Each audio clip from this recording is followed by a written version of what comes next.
నమస్కారం ఈటీవీ న్యూస్కు స్వాగతం. ముందుగా ప్రధాన అంశాలు. రేపటి నుంచే భారత్పై 50% సుంకాలు, నోటీసులు పంపిన అమెరికా.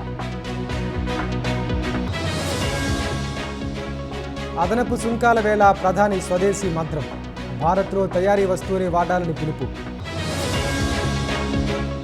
మారుతి తొలి ఈవీ కారును ఆవిష్కరించిన మోదీ, మేడ్ ఇన్ ఇండియాలో కొత్త అధ్యాయమని వెల్లడి. ఉత్తరాదిన వర్ష బేభత్సం, నదుల ఉగ్రరూపు, జమ్మూ కాశ్మీర్లో 10 మంది దుర్మరణం. టారిఫ్ల వేళ భారత్కు చైనా స్నేహ హస్తం, మోదీని స్వయంగా ఆహ్వానించనున్న జిన్పింగ్. బీజేపీ అధ్యక్షుడి ఎంపికపై విస్తృత కసరత్తు, బీహార్ ఎన్నికల కంటే ముందే జరిగే అవకాశం. దేశాన్ని రక్షించుకుంటూనే శత్రువుపై ఎదురుదాడి, సుదర్శన్ చక్ర 2 విధాలా పనిచేస్తుందన్న సిడిఎస్.